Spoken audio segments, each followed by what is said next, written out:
ทางเถื่อมันฝุ่นต้องไปเอาน้ำพ่อใหญ่แม่ใหญ่หรือยามันไหลไปบักหลายเด้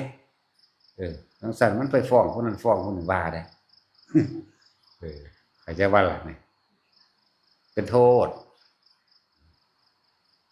จากนี่แหละโทษจากหูเหี่ยวแล้วผู้ใดมีแล้วก็ลึกซึ้งก็แล้วกันหนาถ้าบ่อกหักผิดหวังบ่เจ็บบ่ปวดบ่ป่วยมันบ่มาดอกอยู่นี่ก็ดีเนาะยากอยู่เด้คนที่มีพร้อมสมบูรณ์ทุกอย่างที่จะดึงตัวเองออกจากความที่มีอยู่ได้เห็นโทษความสมหวังเห็นโทษความสิ่งที่มีแต่ว่ามันสิมีลึกๆอยู่ในใจอย่างหนึ่งกูสิหาไปฮอดไสมันบ่ธรรมดาเด้คือพยะสะจังซี่แล้วมีทุกอย่างเด้พยะสะแต่สิเว้าแล้วมีปราสาท3ฤดูเหมือนพระพุทธเจ้าแต่ว่าบ่ใหญ่เท่าก็ดีแต่ว่าเหมือนเข้าใจว่านี่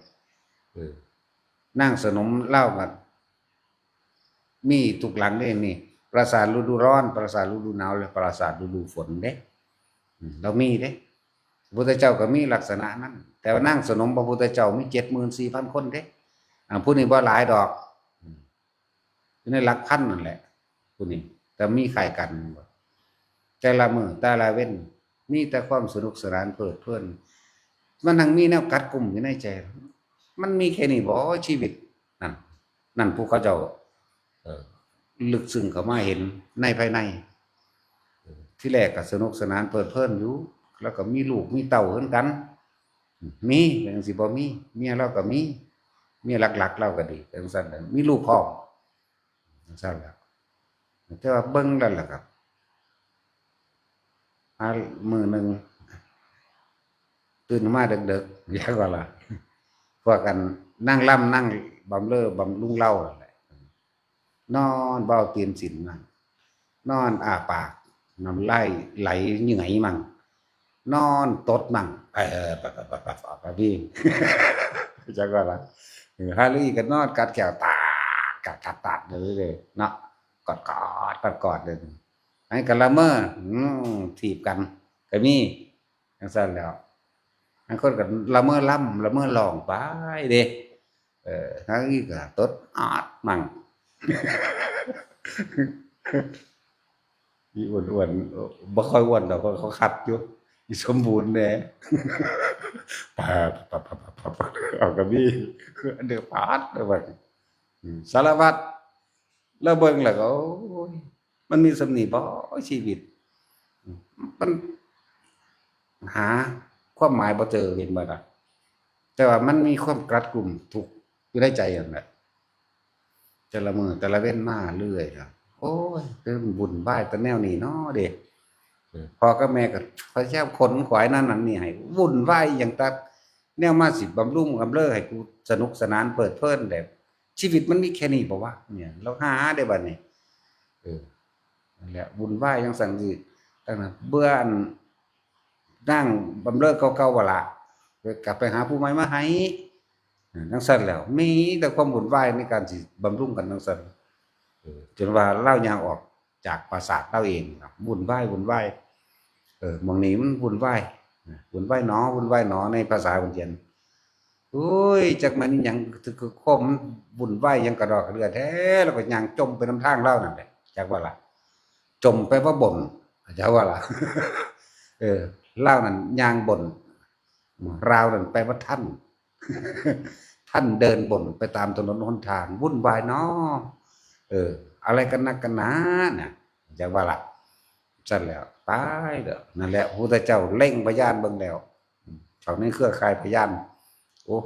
หมดนี่สิผู้นี้สิมีสิทธิ์บรรลุเว้ยนะนั่นแหละแล้วไปเทศเอาเพิ่นก็เอิ้นเอานั่นละมาพี่ยาสะมึงนี่บ่มีความวุ่นวายเด้ก็เข้าไปหากันมันก็แสดงธรรมตอนกลางคืนก็บรรลุโสดาบันก่อนเด้ทั้งพ่อทั้งแม่ทั้งผัวทั้งลูกทั้งบ่เป็นผัวพ่อกับแม่เมียลูกน้ำหาสว่างกระจ่างแจ้งมาแล้วล่ะจังมาเห็นได้เห็นพระพุทธเจ้าก่อนเห็นรองเท้าดอกรองเท้าทองที่ถอดไว้ในระหว่างทางที่ย่างก็มาหาพระพุทธเจ้านำห้อยมาโอ้ยนี่เห็นว่าท่านนักบวชท่านเห็นบุตรของ ข้าพระเจ้าบ่เพิ่นก็เลยเดี๋ยวฟังธรรมก่อนฟังธรรมก่อนเพิ่นแสดงธรรมเด้ตัวท่านเองอยู่กับตัวท่านเองแท้ๆท่านยังไม่หาตัวท่านเองเด้อาจจะบ่ล่ะท่านยังไปตามหาแต่พึ่งผู้อื่นหาตัวเองหายังหาคนอื่นหายังไงก็ไม่เจอดอกหาตนเองนั่นแหละจึงจะเจอเห็นบ่ล่ะพวกท่านเป็นทุกข์เพราะสิ่งใดเป็นทุกข์ว่าคิดว่าเป็นเจ้าของบุคคลนั้นบุตรนั่นภรรยานั่นสามีนั่นเนี่ยแสดงไปพญาสาทุกท่านหลังบรรลุอรหันต์ได้บัดนี้เข้าใจว่าล่ะพญาสาทุกทั้งหลังนี่บรรลุอรหันต์แต่ว่าพวกนี้บรรลุโสดาบันเพราะการตามหาตัวเองจากว่านั่นแหละ เพิ่นจังว่านี่เด้ลูกเจ้าทั้งหลังเห็นป่ะเห็นแต่ก็คุยกันเมียกับบรรลุโสดาบันดันพ่อแม่บรรลุโสดาบันเมียกับบรรลุลูกเต้าและพวกที่ติดตามมากับบรรลุเด้แล้วว่ายังไงถามกันเอาเองที่สิเมื่อหรือบ่เมื่อท่านพญาสะมันก็บอกว่าเพิ่นหมดปราศจากความกลัวแล้วปราศจากความวุ่นวายแล้วเข้าใจว่าล่ะแต่ก่อนเราวุ่นวายแต่ตอนนี้เราไม่มีความวุ่นวายอีกแล้วหมดปราศจากความกลัวแล้วทั้งนี้ก็เข้าใจคนโสดาบันล่ะก็เข้าใจตัวมันขันได้ทำหรอใจว่าล่ะนั่นแหละมันกระบวนให้พระอรหันต์องค์ที่6คือพญาสะแต่ว่าในระหว่างพญาสะกับพระนารากะนี่จักไพ่6ไพ่7กันเนี่ยน่าจะเป็นพระนารากะก็บริกล่าวไว้นะฮะอันยังก็สร้างดอกมันก็แค่หลักการพระนารากะนี่บวชตรงต่อเจ้าชายสิทธัตถะเนี่ยเพียงแต่เพิ่งแรกเกิดนั่นแหละแต่ว่าหลานของอสิตาดาบทอสิตาดาบทผู้ทำนายเป็นหนึ่งเดียวว่าผู้นี้เป็นพระเจ้าแน่นอนระลึกศาสตร์ไปทั้งหนาได้หากับบุยบ่ธรรมดาได้หากับพุ่นได้กูบ่ทันกูตายก่อนหายเว่อๆขึ้นขึ้นเลยจักก็ละเพราะถ้าหายเว่อๆขึ้นแล้วให้สุดถามว่าเป็นหยังจังไห้โอ้ยผู้นี้สิได้เป็นพระพุทธเจ้าเสียดายเสียใจที่ผมบ่ทันเขาเดี๋ยวก็ระลึกไปโอ้ดวงตาของโลกได้เกิดขึ้นแล้ว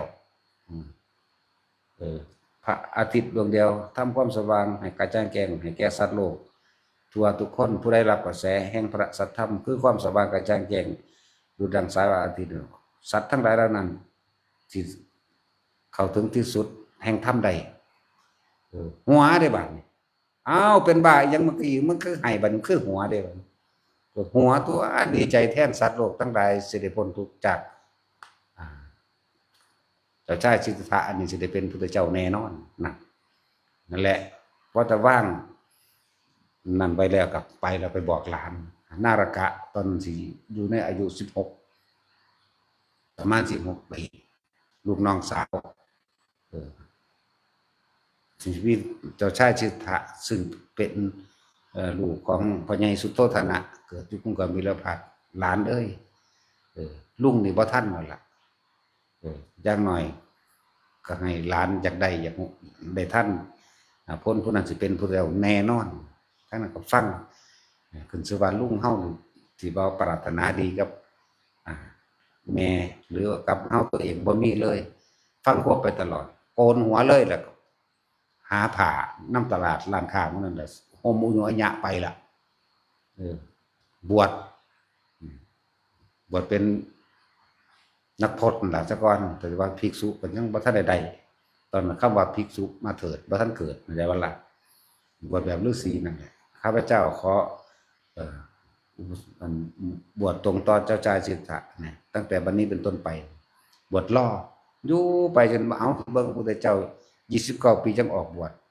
16 ปีบวกกับ29เป็นเท่าไหร่บาล่ะแล้วพระพุทธเจ้ากว่าสิตรัสรู้อีกไป6 ปีบวกเอา6 ปีอีกอะไรคือนี่มาบวกอายุของพระนารากะนารากะเกิดก่อนพระเจ้า16 ปีนั่นแหละ บวชแล้วก็บำเพ็ญเพียรอยู่หันแล้วจนพระพุทธเจ้าตรัสรู้ก็รู้ได้ว่าพระพุทธเจ้าตรัสรู้เพราะว่าแสงสว่างอุปาทาทิอาโลโกแสงสว่างได้เกิดขึ้นแล้วสัพพันธรังสีแผ่กระจายไปทั่วโลกธาตุก็รู้ได้เดินทางมากับมาฟังธรรมจากพระพุทธเจ้าพุทธเจ้าก็ให้ปฏิปทาโมเนยะปฏิปทา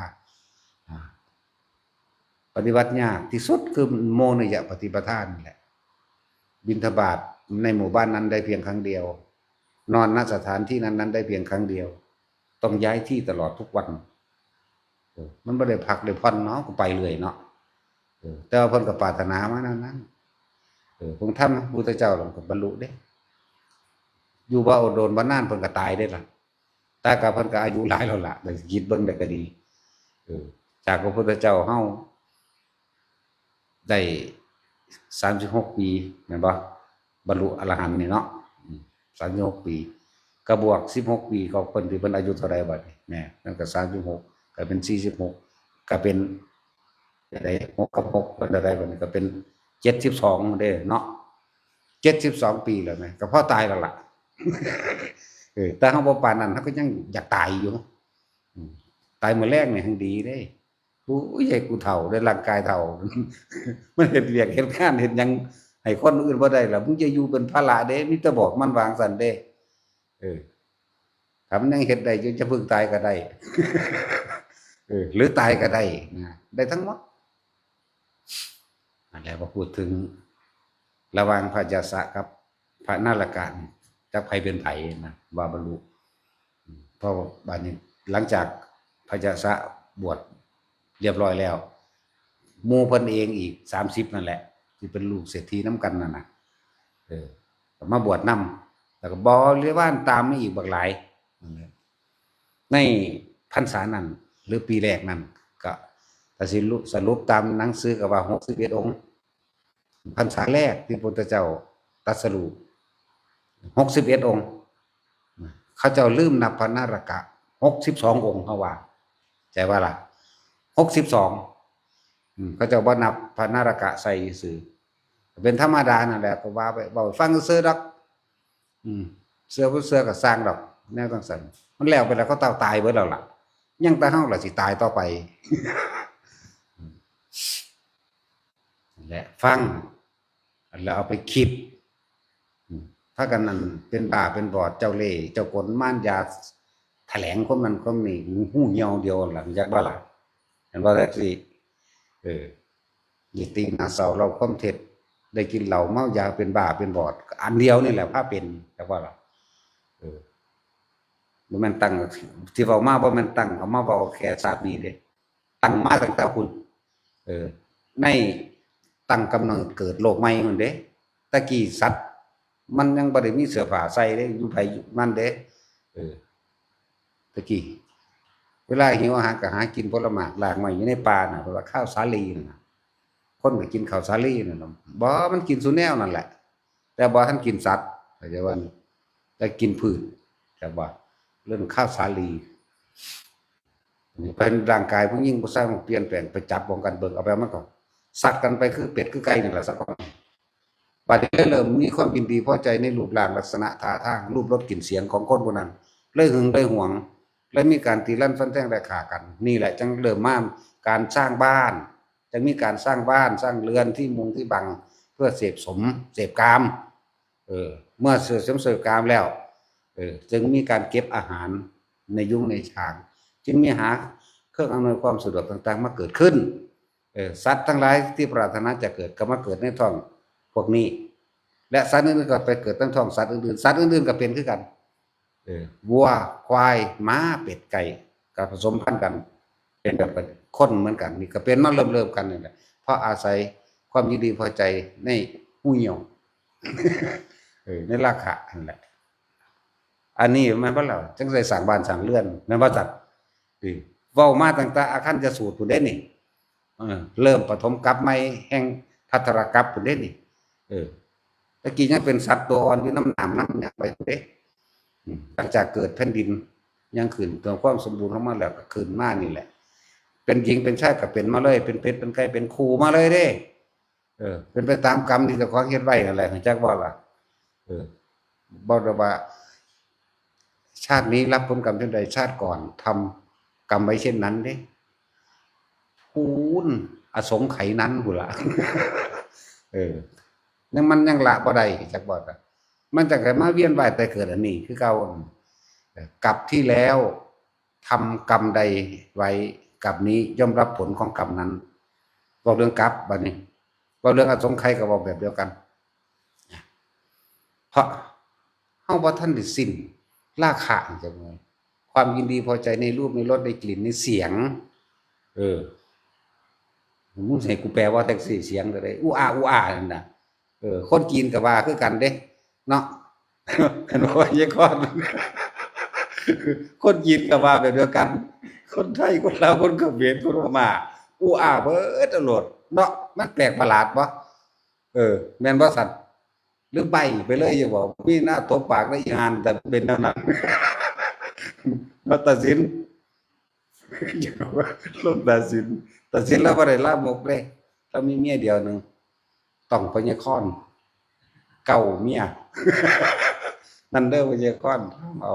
แต่ว่าตายผีเสื้อสมุทรนั่นแหละถูกผีเสื้อสมุทรบ่บาดนี้ปฏิตายแต่ทั้งอืดหืดนั่นแหละสั่นแล้วแต่เฮาเห็นโทษบ้านซาเราเห็นโทษแล้วเข้าใจดีแล้วเฮาสิรักกันเพียงใดก็ช่างสุดท้ายก็ต้องตายจากกันเด้แต่บ่ล่ะเขาไม่ตายจากเราเราก็ต้องตายจากเขาแต่ว่าในความตายนั้นไม่ใช่เป็นเครื่องสิ้นสุดเด้บ่ได้สิ้นสุดแค่ว่าความตายถ้าจะสิ้นสุดจริงๆต้องสิ้นสุดที่ตัณหาราคะเมื่อหมดความปรารถนาแล้วไม่มีความปรารถนาได้อีกเห็นโทษแห่งความจากใดจากดีจากนี้จากเป็น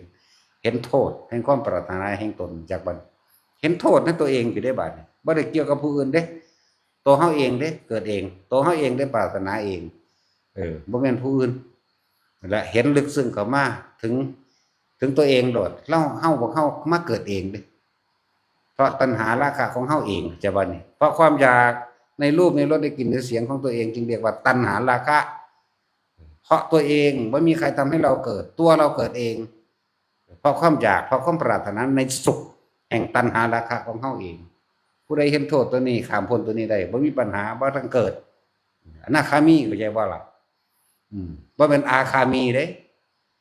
อาคารแปลว่าผู้ยังกลับมาหาราคะเข้าใจบ่อนาคาแปลว่าผู้ไม่กลับมายังโลกนี้อีก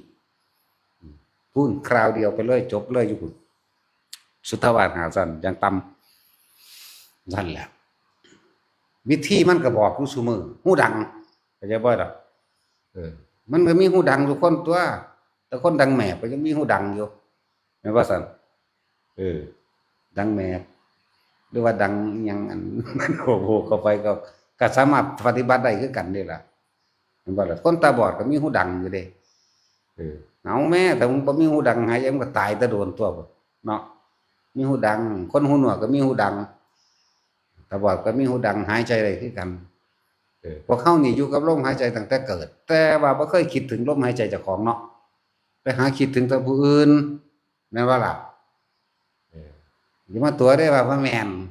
แต่เดี๋ยวนี้ขนาดว่ากูปฏิบัติทำได้มันก็ยังคิดอยู่พอแห้งอย่ามาตัวเนาะแล้วตัวบ่ได้ดอกถ้าอรหันต์ล้ำตายเบิดเราได้อยู่ดีเนาะจังซั่นตัวแต่ฆราวาสบรรลุอรหันต์ตายแล้วบ่ได้บวชดอกต้องบวชมื้อนั้นเด้เข้าใจบ่ล่ะหรือพูนบวชตั้งแต่เป็นอนาคามีพุ่นเด้ในอุปนิสัยมันซ่อนเล่นปิดบังบ่อยู่เข้าใจบ่ล่ะพวกนี้สิ่งเหล่านี้ความบริสุทธิ์มันเกินที่ปุถุชนทั้งหลายสิเข้าไปปรามาสแม้ตั้งใจหรือไม่ตั้งใจก็ช่างรับเหมือนเดิมจักว่านั่นแหละแม้เอาโหสิหรือบ่เอาโหสิขอโทษหรือบ่ขอโทษรับเหมือนเดิมแต่ว่าจังซั่นแล้วมันมีหลายอยู่ได้ในตำราก็เลยท่านแล้วอย่างมากเขาเจ้าก็บวชตั้งแต่เป็นอนาคามีพุ่นเด้แต่พวกมีอุปนิสัยแล้วเขาเจ้าสั่งสมไว้แล้วก็ได้บวชแล้วก็บรรลุอรหันต์เลยก็คือจังซั่นพอแต่บรรลุอรหันต์ปุ๊บก็บวชมื้อนั้นเลยเด้ล่ะแม่นว่าซั่น ที่จังพุทธเจ้าบอกถ้าเธอจงเป็นภิกษุมาเถิดทำอันเรากล่าวไว้ดีแล้วคำขอบวชสุดแดกมีพุทธังธรรมังสนันเดสสรนังคัจฉามิสนันเดคำขอบวชเมื่อมีพุทธธรรมสงฆ์ครบบริบูรณ์แล้วอายะสะผมจังขอบวชเป็นสังฆังสนังคัจฉามิเริ่มต่อนั่นแหละจังพนารกะนี่ต่อไปกับหมู่พวกคนนั้นแหละได้30-50องค์นั่นแหละ61องค์6ได้พรรษาแรก61กับพระพุทธเจ้าเฮานี่แหละจังบ่ล่ะจังซั่นแล้วนั่นแหละว่าพวกเฮาเห็นโทษเด้อพวกเจ้าบ่เห็นโทษพวกเจ้าก็ยังเพลิดเพลินอยู่เหมือนเดิมนั่นแหละยังหาอยู่หาผู้อื่นหาได้มันก็บ่พอหรอกเนาะต้องหาตนเองคือพระพุทธเจ้าเพิ่นพ่อแม่อย่าสามารถนั่นแหละอยู่กับตัวเองแต่แท้ยังไม่เห็นแต่จะกลับไปหาบุคคลผู้อื่นเขาพอเข้าใจได้ที่แรกต้องอาศัยการอธิบายเนาะภาษาธรรมหาก็เกิดขึ้นความจริงหาก็เกิดขึ้นไหมบางนั้นนี่แต่ความเชื่อและความหลงเชื่ออะไรนี่แต่ความเชื่อสมัยตะกี้ก่อนพุทธเจ้าเขาจะเกิดเขาก็เชื่อว่าพระพรหมมันได้สร้างโลกพระพรหมโดนบันดาลสุขทุกข์แล้วแต่แล้วพระพรหมเป็นผู้เสกสรรโดนบันดาลให้ปึ๊ดเอาจริงอื่นเข้ามาปกป้องคุ้มครองตัวเองเด้ตะกี้มีหยังก็สวดมนต์ขอร้องอ้อนวอนกับหมู่พระพรหมจึงมีพิธีทางพราหมณ์เกิดขึ้นพวกพราหมณ์ขี้ขาตาขาวขี้ตัวกินน้ำข้นงูล่ะนั่นว่าล่ะทำทาวาติดต่อกับพระพรหมได้เป็นลูกของพระพรหมได้เป็นผู้สะอาดเป็นผู้บริสุทธิ์เป็นเสื่อแห่งพรหมมา7ชั่วโคตรมั่งพวกนี้บริสุทธิ์ก็ว่าได้นั่นแล้วบางพวกก็ถือว่าน้ำล้างบาปได้อย่างซี่แล้วถ้าน้ำมันล้างบาปได้ปลาอยู่ในหันมันเป็นอรหันต์บ่ละตัวเนาะพวกปูขึ้นมาแน่ก็สิเป็นอรหันต์ซ่ามันขึ้นมาโคกอยู่ได้เนาะแต่ว่าปลาอยู่ในน้ำตลอดเด้เห็นว่าสั่นปลาไหลทั้งเทื่อก็เข้าในดินอยู่อีแขวนั่นก็สิเป็นซ่าเป็นอรหันต์ซ่าพวกอยู่ในน้ำเว้ยแล้วแต่น้ำล้างบาปได้ก็ดีนะครับมันหลายคนดอกสิเว้าไปอะไรจักว่าพวกเขาเห็นโทษอย่างชัดเจนเมื่อเห็นโทษมันแล้วหาเครื่องอยู่เด้ตัวพระเกิดพระตายก็ความคิดนึกปรุงแต่งของเขาเองจากได้นั่นจากเป็นนี่นั่นแหละจักบ่ล่ะเห็นสรุปลงแล้วมันยังหยุดความคิดยากอยู่เด้ผมว่าล่ะหยุดคิดปรุงแต่งแสวงหาในความอยากได้อยากดีอยากมีเว้นแต่ว่าไม่ใช่ไม่คิดก็คิดอยู่แต่มันคิดไม่อยากได้อยากดีคิดว่าเอายังแล้วคิดเห็นโทษเมื่อคิดเห็นโทษแล้วก็หาเครื่องอยู่หาวิหารธรรมแห่งตนอยู่ในตัวเองหาตัวเองบัดนี้ลมหายใจนั่นแหละคือตัวเองลมหายใจสติก็คือลมหายใจสมาธิก็คือลมหายใจปัจจุบันก็คือลมหายใจเพื่อเป็นเครื่องหลอกเป็นโกศลโยบายกุศโลบายเพื่อไม่ให้จิตคิดถึงคนนั่นคนนี้แต่มันคิดถึงแล้วมันปรุงแต่งต่อเด้นั่นแหละเฮ็ดจังใดเฮาสิหาวิธีหยุดมันได้ให้ฮู้มันพระอรหันต์เพิ่นก็คิดอยู่ดอกแต่ว่าเพิ่นบ่ได้คิดคือเฮาคิดแต่สิให้ผู้อื่นเด้คิดเหมือนกันเวลาคุยกันก็คิดคือกันนั่นแหละแต่ว่าบ่แม่นในความคิดว่าอยากได้และอยากเป็นหยังแล้วเข้าใจบ่ล่ะคำว่าหยุดคิดที่แรกก็สร้างสมถะหมายถึงว่าคุมความคิดให้เจ้าของให้มันตั้งมั่นซะก่อนเมื่อมันตั้งมั่นดีแล้วจึงจะเห็นความคิดก็ไม่เที่ยงความคิดก็ไม่ใช่ของเราคิดก็สักแต่ว่าคิดไปแต่ว่าก่อเกิดอารมณ์ความรู้สึกพอใจแล้วมันจะเกิดขึ้นไม่ได้เพราะเลิศมาหยุดคิดปรุงแต่งแสวงหาในความอยากได้อยากดีอยากรู้อยากเป็นเพราะว่ามันเห็นมันรู้มันเท่ามันท่านความคิดต่างๆความคิดเลยเป็นเฉพาะความคิดแต่ว่าบ่สรุปความเห็นพอใจและไม่พอใจเกิดขึ้นไม่ได้จากบ่ล่ะผิดหรือถูกก็เกิดขึ้นไม่ได้อีกบุญหรือบาปก็บ่เอายังก็บ่เอาเพราะหมดความปรารถนาแล้วนั่นแล้วอยู่ในลมหายใจอยู่ในอุณาโลมอยู่ในความรู้สึกโตเข้าใจบ่ล่ะแต่ละคนเอาสมาทาน